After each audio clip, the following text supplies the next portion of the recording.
दोस्तों, आज की इस कहानी से आपको ये सीखने को मिलने वाला है कि जीवन में असंभव कुछ भी नहीं और जब जागो तभी सवेरा होता है।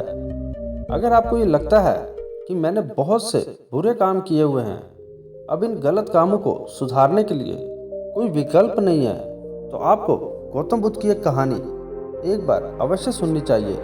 तो चलिए कहानी को शुरू करते हैं। एक दिन महात्मा बुद्ध श्रावस्ती के एक निकट गांव में भिक्षाटन के लिए पहुंचते हैं। जब बुद्ध गांव में प्रवेश करते हैं तो देखते हैं कि पूरे गांव में सन्नाटा छाया हुआ है। दूर दूर तक कोई व्यक्ति नजर नहीं आ रहा। बुद्ध उस गांव के पहले द्वार पर जाते हैं और कहते हैं, भिक्षाम देहि, परंतु भीतर से कोई बाहर नहीं आता।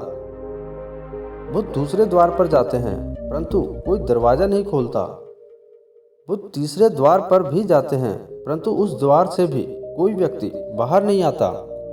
फिर अचानक से एक दरवाजा खुलता है जिसमें से एक व्यक्ति बाहर निकलता है। वो जल्दी से बुद्ध का हाथ पकड़ता है और उन्हें अपने घर में ले जाता है और कहता है, क्षमा करें बुद्ध, परंतु इस समय आप बाहर नहीं जा सकते। उंगलीमाल को श्रावस्ती की सीमा पर देखा गया है।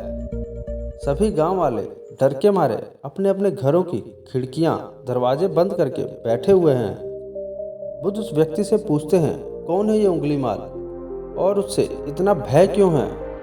वो व्यक्ति कहता है, उंगलीमाल एक राक्षस है। उसे जो भी मनुष्य मिलता है, बच्चा, वृद्ध, स्त्री या पुरुष, यहाँ तक कि सन्यासी भी, वो किसी को भी नहीं छोड़ता। महाराज प्रसन्नजीत के सैनिक भी उससे डरते हैं। बुद्ध उस व्यक्ति से पूछते हैं, क्या वो ये सब धन के लालच में करता है? वो व्यक्ति कहता है, नहीं, धन का उसे कोई लालच नहीं है। वो जब भी किसी मनुष्य पर वार करता है तो उसकी उंगली काटकर अपने गले की माला बनाता है, इसलिए उसका नाम उंगलीमाल पड़ गया है। और ये भी सुना है कि जब उसके गले की माला में 100 उंगलियां पूरी हो जाएंगी तो उसकी विनाशक शक्तियां और भी ज़्यादा बढ़ जाएंगी। बुद्ध कहते हैं, आभार आपका जो आपने मुझे उसके बारे में बताया। फिर वो व्यक्ति बुद्ध से कहता है, कृपया कर आप बाहर ना जाइए क्योंकि वो आप पर भी वार कर सकता है। बुद्ध कहते हैं, भय से अपनी राह छोड़ दूं, ऐसा मैंने कभी नहीं सोचा। मुझे भिक्षा मांगता देख जन जन के हृदय में उंगलीमाल का भय कम होगा। फिर वो व्यक्ति कहता है, नहीं बुद्ध, आप मत जाइए, वो बहुत ही ज़्यादा खतरनाक है। बुद्ध कहते हैं, वो खतरनाक नहीं बल्कि दुखी है और मुझे उसके पास जाना होगा क्योंकि उसे मेरी ज़रूरत है। इतना कहकर बुद्ध उस व्यक्ति के पास चले जाते हैं। कुछ दूर चलने के बाद बुद्ध वन में प्रवेश करते हैं। वन में चारों ओर एक सन्नाटा सा छाया होता है। दूर दूर तक ना कोई मनुष्य और ना ही कोई पशु पक्षी दिख रहा होता है, परंतु बुद्ध अपने मार्ग में आगे बढ़ते रहते हैं। अचानक बुद्ध के सामने उंगलीमाल आकर खड़ा हो जाता है। उसका रूप इतना डरावना होता है कि कोई भी व्यक्ति देखकर भयभीत हो जाए। उसके गले में उंगलियों की माला होती है। चेहरा और हाथ रक्त से सने होते हैं और शरीर बलशाली होता है। उसका रूप इतना भयानक होता है कि किसी भी साधारण व्यक्ति के प्राण तो उसे देखते ही निकल जाए, परंतु बुद्ध पर उंगलीमाल के इस डरावने रूप का कोई असर नहीं होता। बुद्ध कुछ क्षण तक एक शांत मुस्कुराहट के साथ उंगलीमाल की तरफ देखते हैं और फिर उसकी बगल से निकलकर अपने मार्ग में आगे बढ़ जाते हैं। बुद्ध को ऐसा करते देख उंगलीमाल को यह समझ नहीं आता कि उसके साथ ये क्या हो रहा है। वो मन ही मन सोचता है कि मुझे देखकर लोग या तो भाग जाते हैं या मुझे देखकर ही मर जाते हैं या फिर मुझसे अपने प्राणों की भीख मांगने लगते हैं। मैंने कई सन्यासियों को भी मारा है, परंतु मैंने आज तक कोई ऐसा व्यक्ति नहीं देखा जो मुझे नज़रअंदाज करके अपने मार्ग में आगे बढ़ जाए। या तो इसने मुझ पर ध्यान नहीं दिया होगा या फिर हो सकता है ये देख ही ना सकता हो, परंतु मुझे इससे क्या, मुझे तो अपनी उंगलियों की माला पूरी करनी है। उंगलीमाल बुद्ध को आवाज़ लगाता है, ए साधु रुक। फिर भी बुद्ध उंगलीमाल को नज़रअंदाज करते हैं और अपने मार्ग में आगे बढ़ते रहते हैं। उंगलीमाल और ज़्यादा क्रोध से भरकर बुद्ध को आवाज लगाता है, ऐ साधु रुक। फिर भी बुद्ध उंगलीमाल को फिर से नजरअंदाज करके अपने मार्ग में आगे बढ़ते हैं। उंगलीमाल तीसरी बार बहुत ही ज्यादा क्रोध में भरकर आवाज लगाता है कि ऐ साधु रुक। फिर बुद्ध रुकते हैं। उंगलीमाल बुद्ध के पास जाता है और कहता है, मेरे आदेश देने के बाद भी तू रुका क्यों नहीं? बुद्ध कहते हैं, मैं तो पहले ही रुक चुका हूँ, तुम ही चलते जा रहे हो। उंगलीमाल ये समझ नहीं पाता कि बुद्ध क्या कह रहे हैं, परंतु वो इतना जरूर समझ जाता है कि सामने खड़ा व्यक्ति उससे थोड़ा भी नहीं डर रहा। उंगलीमाल बुद्ध को डराने के लिए चिल्लाकर पूछता है, ऐ साधु तुझे मुझसे भय नहीं लग रहा? मैं आदि मानव हूँ। बुद्ध कहते हैं, नहीं तुम मानव हो। बुद्ध की ये बात उंगलीमाल के हृदय पर लगती है।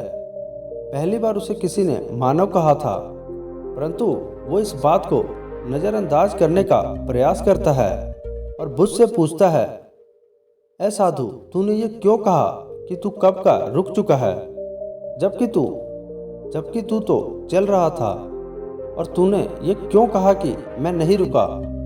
बुद्ध कहते हैं, मैं बहुत पहले ही रुक चुका हूँ, यानी मैंने ऐसे सारे बुरे काम करना पहले ही छोड़ दिया है जिससे किसी भी व्यक्ति को कष्ट पहुँचता है। सब जीना चाहते हैं, बस तुम उन्हें करुणा से देखने का प्रयास करो। बुद्ध के ये शब्द दोबारा से उंगलीमाल के हृदय पर चोट करते हैं, परंतु वो दोबारा से बुद्ध की बातों को नज़रअंदाज करने का प्रयास करता है और इस बार वो और क्रोध में भरकर बुद्ध की गर्दन पर अपनी कटारी रख देता है, जिससे लोगों की हत्या किया करता था, और बुद्ध से चिल्लाकर कहता है, नहीं, मानव में ना तो प्रेम है और ना ही करुणा है, सिर्फ छल और कपट है। इसलिए मैं सबकी हत्या करूंगा और किसी को भी जीवित नहीं छोड़ूंगा। बुद्ध कहते हैं, तुम्हें लोगों ने बहुत दुख दिया है। उंगलीमाल क्रूरता मनुष्य अज्ञान के कारण ही करता है। ईर्ष्या, देह, मोह, माया ये सभी अज्ञान की ही संतानें हैं, परंतु वो व्यक्ति ही है जिसमें दया, करुणा, सद्भावना और समझ का उदय भी होता है। उंगलीमाल, यदि इस जीवन में क्रूर और निष्ठुर लोग हैं तो दयावान भी हैं। बस तुम्हें अपनी आंखों से इस अंधेपन की इस पट्टी को हटाना होगा जो तुम्हें केवल बुराई ही दिख रही है। तीसरी बार बुद्ध के शब्दों को सुन उंगलीमाल का खुद पर से संयम हट जाता है। उसे समझ नहीं आता कि पहली बार उसे अपना आपा इतना कमजोर क्यों महसूस हो रहा है। वो कोशिश तो करता है क्रोध करने की, परंतु कर नहीं पाता। वो बड़ी हिम्मत जुटाकर क्रोधित होने का नाटक करके बुद्ध से कहता है, तुम और व्यक्तियों जैसे नहीं हो। बुद्ध कहते हैं, मैं हर व्यक्ति जैसा हूँ, बस जागृत हूँ, और ये सिद्ध कर रहा हूँ कि हर व्यक्ति में जागने की क्षमता है। मेरा मार्ग क्रूरता को दया में परिवर्तन करता है। उंगलीमाल, तुम अनजाने में घृणा के पथ पर हो। बस इस क्षण रुक जाओ। तुम्हारे भीतर ये क्षमता है कि तुम दया और करुणा के पथ पर चल सको। इतना सुनते ही उंगलीमाल के हाथ से कटारी जमीन पर गिर जाती है और उसकी आंखों से आंसू बहने लगते हैं। भला कोई कब तक बुद्ध को अनदेखा करेगा? उंगलीमाल रोते हुए बुद्ध से पूछता है, क्या आप वही हैं जिसे लोग बुद्ध कहते हैं, जो लोगों को मुक्ति के मार्ग पर चलना सिखाते हैं?